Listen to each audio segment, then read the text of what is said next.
Hello everyone. Today we will learn about Markov chain. So what is Markov chain?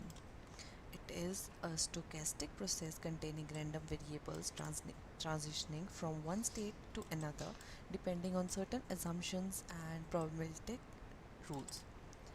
So the random variables transition from one state to another is based on the very important mathematical property called Markov property. So first we need to learn about what is Markov property.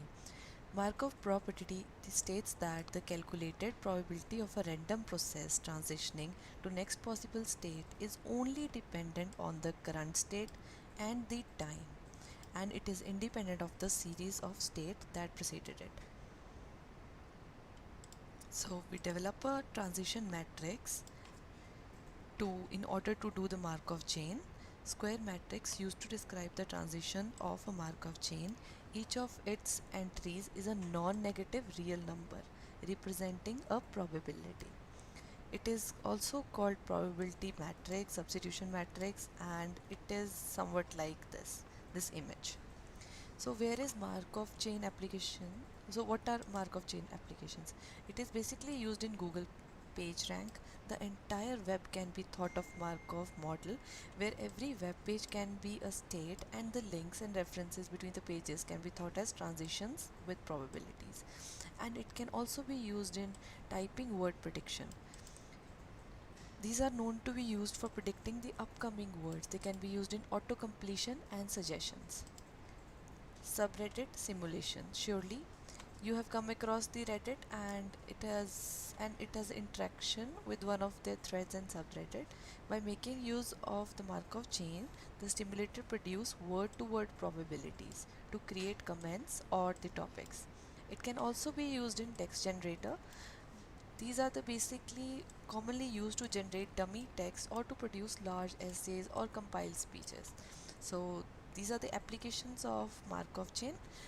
Now we will have a look at the notebook where I have done the coding for the Markov chain.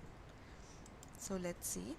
So this is a simple code of Markov chain starting from the first step, that is first import some of the libraries. We will import some libraries which are required for the process, that is NumPy, and we give a text, any random text we can give, and we print it to just check our statement. Now we will split the data into individual words. Now the entire statement is splitted in different words by using the split method.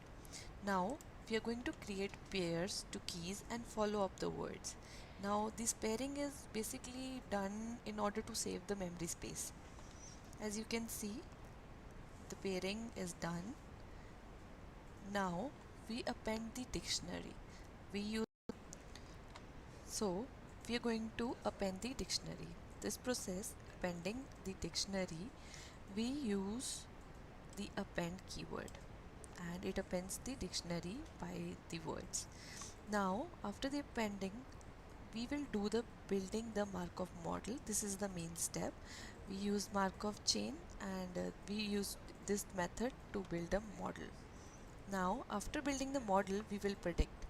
Now prediction is done by following code, and this is the process of Markov chain. If you face any problem, contact me. Thank you.